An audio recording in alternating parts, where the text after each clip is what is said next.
番外之滚滚在路上。碧海苍陵画泽之上，一栋清雅别致的书院亭亭而立，它正是东华帝君亲手搭建的。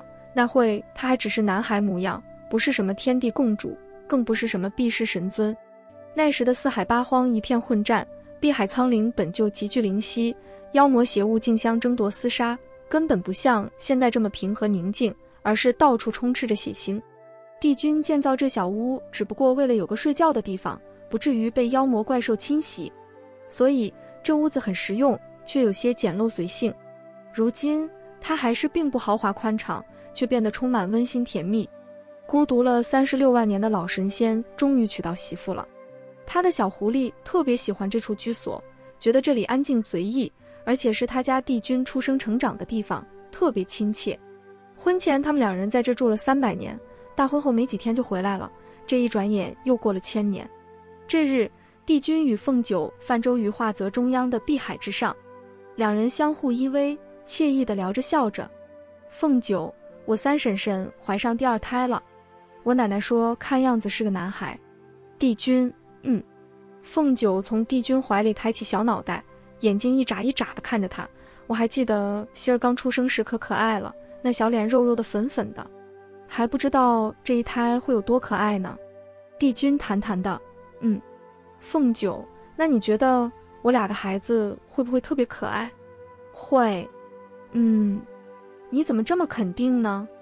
凤九狡黠地转了转眼珠子，笑着说，要不咱们生个试试看。自打凤九一提起他三婶，帝君就知道他想说什么。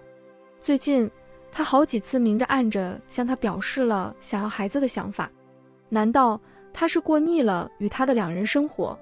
帝君一挑眉，九儿这是对为夫还是对自己没有信心？都不是啊，东华你不喜欢小孩子。每次一提到孩子的事，帝君就各种转移话题。凤九知道他是想多与他2个人相处，可是日子久了，他也会有些急，有些胡思乱想。九儿可是厌烦了与为夫的2人世界。帝君有些委屈地看着凤九，你怎么会这么想呢？当然不是啊。凤九连忙摆手解释，九儿很想要孩子。想啊，要是男孩，他将来长大了就会跟你一样英俊厉害，是女孩我就给他梳好看的头发，做漂亮的裙子，教他下厨。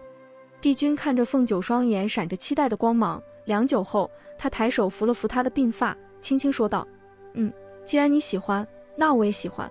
凤九使劲往帝君怀里蹭了蹭，东华你真好，你放心，有了谁我也会最最疼爱你，绝对不会忽视你的。他的小狐狸是了解他的。帝君笑着将搂着凤九的手臂紧了紧，好，你可不许反悔。日落西山，月上枝头，碧海苍陵的星空甚是美丽。凤九觉得，如果说清秋的星空中繁星点点闪耀，就像活泼灵动的少女，那么碧海苍陵的星空则是壮丽宁静，就像端肃伟岸的男子。这样好的夜色星辰，却被帝君夫妇关在了屋门外，他2人在干正经事。碧海苍陵，空气中弥漫着凝重。帝君紧紧拧着眉头，神色焦急地看着榻上昏迷不醒的凤九。折颜正在给他探脉，脸上一阵喜一阵忧。帝君沉声问道，如何？折颜抬头看着帝君，神情颇具意味，有一个好消息和一个坏消息，你先听哪一个？帝君面色一沉，坏的。小九身体出现不适是由于修为耗损所致。为何会如此？帝君有些不可置信。正是因为这好消息了。折颜顿了顿，继续说道，他有了身孕。那为何会消耗他的修为？帝君好像不那么吃惊，一个劲的只关心凤九的情况。先前你们为了不要孩吃了1000年的碧紫桃，这碧紫桃不可一停用就怀孕，否则会对母体造成反噬，有伤修为。这个帝君你知道的啊？怎么会停用？帝君若有所思，莫非是？是了，就是这么回事。2人前几日行欢爱之事前，凤九没吃那颗碧紫桃。帝君，折颜见帝君有些出神，叫了叫他。帝君回神，他损了多少修为？也不多，就是猛地有此变故，他身体有些承受不住才昏睡的。我这有一味丹药专门缓解这反噬之症的，你给他每日3次，连服10日便好了。折颜翻手换出2个白玉小瓶，随即补充道，另一瓶是安胎药，2瓶一同服用。安胎药有3个月的量，服完我再拆秘方送来。有劳上神。帝君微微颔首。送走了折颜后，帝君坐在榻边，伸手抚着凤九的侧脸，眼里尽是无奈与疼惜之色。这小狐狸真是胡闹。谁知可能是感觉到了自己脸颊上的触感，也可能是感觉到了自家夫君强大的气场，凤九慢慢睁开了眼睛。东华，小狐狸还有些虚弱，感觉如何？有没有哪里不舒服？帝君本想等他醒了责备他2句，可他真的醒来，他一听他有气无力的声音，便心软的化成了水，瞬间只剩了心疼。也没什么，就是头有些晕，身子没什么力气。凤九抬手握了握帝君放在他脸颊上的大手，笑了笑说道，不用担心，没什么事。帝君见他的确没什么大碍，便收了收心神，脸上微微露出了愠色，声音却还是温柔的，小狐狸，你就这么着急？着急什么？凤九不解。这么着急生孩子？凤九恍然大悟，小脸立刻红了，好像做坏事被抓了现行你发现了？你觉得我是那么好骗的？帝君无奈地瞥了他一眼。还别说，如果不是凤九突然晕倒，他叫折颜来看，他还真被他蒙在鼓里了。看来跟小狐狸待久了，智商有所下降啊。嘿嘿，不是啊，我就是觉得既然你也同意了，那何不抓紧时间呢？我偷偷的不吃篦子桃，怀上孩子还能给你个惊喜。傻狐狸，你可知你好好的叫惊喜，你若出了事，再大的喜也算不得喜。面对帝君这种见缝插针的表白爱意，凤九很是受用，他美滋滋了一会，猛然想起了什么，睁大眼睛看着帝君，东华，那我是不是怀孕了？你说呢？帝君瞥了他一眼，转而捏了捏他的小鼻头，几分阳嗔几分宠溺地说，幸亏没有大问题，否则看我怎么收拾你。凤九赶紧双手握紧了帝君的手，笑眯眯地娇声讨好道，嘿嘿，东华你最好了，怎么舍得收拾我呢？那可不见得，不如我现在就让你见识见识。帝君挑了挑剑眉，说着便抬手在屋外设了个结界，俯下身子向凤九贴去。春去春来，一转眼凤九已怀孕3个年头。自从进了第2年，她肚子里的小生命就十分不安生，10日一小闹，半月一大闹，折颜的安胎药似乎也起不到多大作用。凤九阿娘说，当初怀着她时也是这般默认，不过闹腾归闹腾，倒是奇迹般的没有令凤九怎么难受，否则他家帝君就算不能提着苍河去他肚子里找这个罪魁祸首，也总能去把折颜的桃树砍个精光。是日，糯米团子阿离4000岁生辰，喜无宫庆云殿大摆家宴，天君天后、胡帝胡后、帝君帝后、青丘白家各位叔伯，折颜墨渊2位上神，央错连宋2位殿下，以及平日里与团子走的近的程昱司命等仙君齐聚一堂。席吃到一半，大腹便便的帝后凤九忽然腹痛难忍，冷汗直冒，浑身发抖，这是要生了。帝君抱着凤九一个先遁回了太晨宫，众人也顾不上吃喝，立刻跟着过去看情况。太晨宫寝殿内，产妇凤九躺在卧榻上，凤九娘亲和折颜在一边给她接生，还有坚持要陪在自家小狐狸身边的帝君坐在榻边紧紧握着她的手。凤九紧紧拧着眉，咬着牙，一阵阵疼痛从腹中蔓延到全身，好像有只大手拼命地攥着碾压着她的下腹。如此这般不知疼痛了多久，她听到折颜叫她振作起来深呼吸，她努力地照着做了，可是剧烈的疼痛一点也没有缓解。她怕帝君难受，拼命强忍着不哭，可泪水就像不受控制似的从眼里流出，那没什么血色的脸上早已分不清是泪水还是汗水。帝君知道他的小狐狸最怕痛，却也最替他着想，为了不让他担心，他总是再疼也忍着，眼睁睁看着他痛，看着他忍，帝君的心简直被生生碾碎成了粉末，又像是被扔进火海中煎熬着翻涌着，眼泪不自觉地不停落下。帝君再也没有平日里那清冷淡漠的神尊模样，完完全全就是一个心疼妻子到极点的男人。帝君深深哽咽着，却极力保持着轻柔的语气，九儿听话，疼就哭出来，喊出来。凤九努力地平复着因疼痛而起伏混乱的呼吸，对帝君扯出一个笑，沙哑的声音却略带出了颤抖。九儿还好，别担心。凤九的娘亲一面给女儿擦着汗，一面鼓励着她，好孩子，快用力，再不出来怕是有些麻烦了。凤九光脸上的汗水就浸透了10几块帕子。3天3夜里，等在殿外的人们都是帝君帝后的亲朋好友，紧张焦急的心情可想而知。殿内的人除了折颜还比较冷静，其余的要么身疼，要么心疼，已经不太清楚时间过了多久。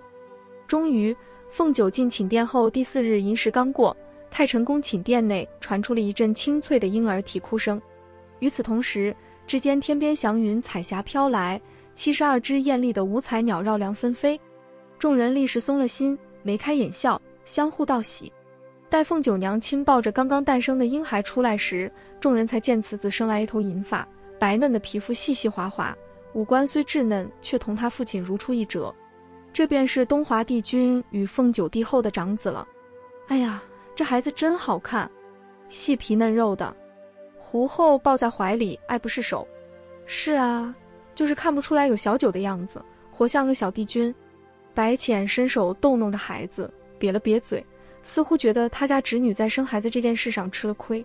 众人你一言我一语，说什么的都有，不过都是高兴坏了。白毅忽然想起了件事，凤九他娘，帝君和凤九给孩子取了名字没？还没呢。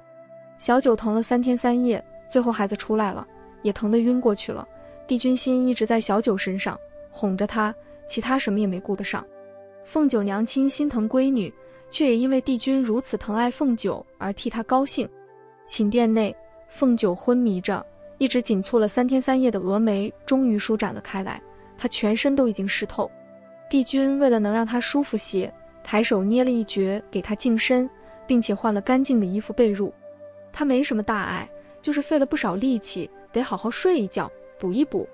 折颜伸手换出一个黑色的药瓶递给帝君，这个药每日早晚各一次，出了月子就养得差不多了。帝君定了定神思，面上又恢复了平常的镇定之色，有劳上神了。待折颜出了门，帝君脱了外袍，在凤九外侧躺下，他伸手轻轻地把她搂在怀里，低下头轻轻地在她额间落了一吻。番外之充话费送得滚滚。帝后凤九刚刚生下孩子就陷入了昏睡，几天以来都没有给新生儿喂奶。白浅只好找了洗梧宫曾经给阿离喂过奶的奶妈来顶替几日。所幸这孩子也不挑食，有的吃就乐呵呵的。虽然喂奶这种事帝君帮不上忙，但是他老人家别的事也压根没管，只顾着陪凤九睡觉，在凤九床边守着，其他的好像跟他无关似的。胡帝胡后和白家数拜婶婶们倒是兴奋的无以复加，轮流抱着哄着这个白家玄孙辈的第一个小子，还是个这么漂亮这么可爱的小家伙。而且这孩子一出生竟有如此不得了的祥瑞之兆，将来搞不好会像他父君一样成为一个大英雄。自从凤九生下孩，帝君就为了阻挡外面的凉风和刺眼的光线，在平日里四面透风透光的寝殿外闷声不响地设了一层结界。这下好了，太晨宫的男主人和女主人都歇息了，丝毫没有搭理这帮亲戚朋友的架势。大家毕竟都是做神仙的，要脸面懂规矩，断没有主人睡了还赖着不走的。要说这孩子也怪可怜的，刚生下来就被他父君隔在了结界外。他父君跟他娘亲热炕头，看来是一时半会想不起来他的存在。没办法，干脆先把他带回洗梧宫吧，毕竟还有人照顾着。虽然这种事闻所未闻，也总不能给他一个人扔在太晨宫啊。太晨宫的天边，72只五彩鸟一连飞了3日。第3日中午，寝殿内的凤九渐渐醒转，他一睁眼就看见帝君躺在他身旁，侧身撑着头，温柔地看着他，听见他低沉却好听的声音对他说道：“九儿醒了。”说着抬手为他理了理鬓发。凤九对他笑了笑，声音中略带着些鼻音，听上去尤其娇软。东华，我睡了多久？3日。现在感觉如何？帝君把凤九往怀里带了带。感觉好多了。凤九抬头看帝君说：“孩子呢？我还没见到呢。”帝君愣了愣，好像刚想起孩子这回事。他顿了顿说道：“大约是在洗蜈蚣。”啊，大约。凤九有些尴尬。洗蜈蚣一览芳华，白浅正抱着他的小侄孙哄他玩。糯米团子一见这个银头发的小侄子就欢喜得不得了，也在一旁不停变着花样的逗弄着他。帝君，一览芳华外的仙娥们行了大礼。白浅闻声抬头看去，这不正是他侄孙子的亲爹东华帝君吗？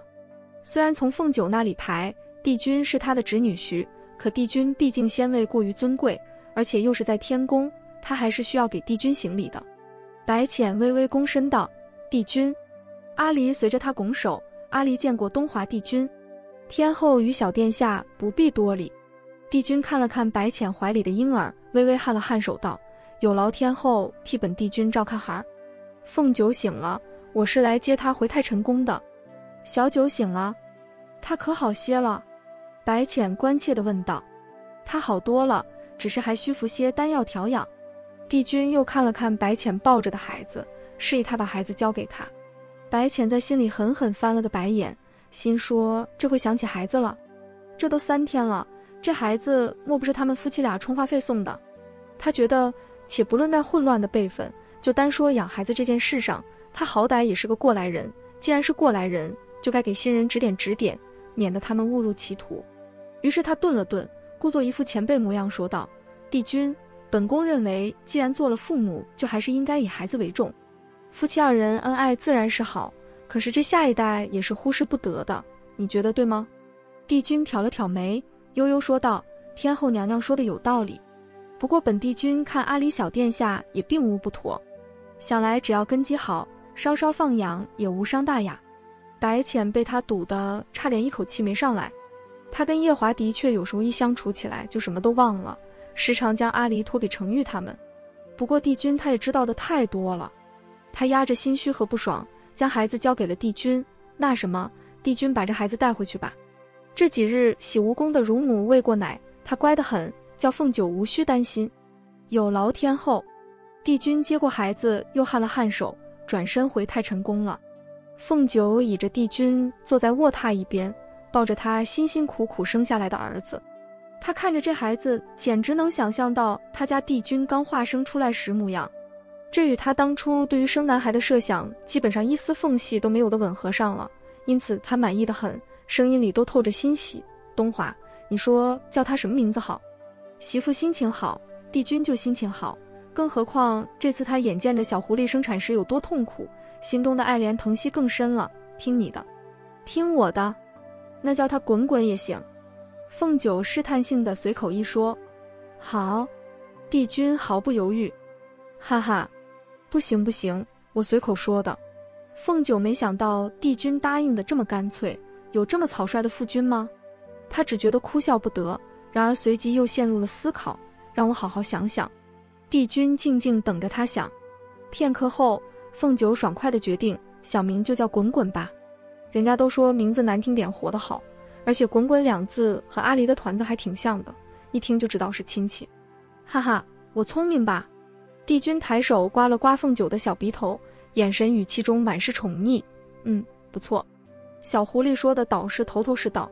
嘿嘿，那是自然。那一人一半，大名你来取吧。帝君稍作沉思，而后缓缓说道：不求他时时安逸平顺，但求他能够寻得适当的身份，尽到应尽的责任。且愿他童年无忧，舒心适意。我本无姓氏，让他随你姓，便叫他白氏吧。凤九觉得帝君说的真是好，他心目中本来就形象无比高大伟岸的帝君，一下子又高大了几丈。都说父爱如山，他家帝君一定会是天下最好的夫君。几日后，白浅来太晨宫来自家侄女，还没等问，凤九就十分兴奋地主动将给孩子取的名字告诉了他。白浅觉得滚滚也就罢了，这白氏和白氏一个音，可不大吉利吧？谁知这傻丫头压根不以为意，说什么做神仙的不拘小节，还自豪地把他家帝君那一套陈词搬了出来。白浅心里又是几个白眼，看来这孩子还真是他俩充话费送的。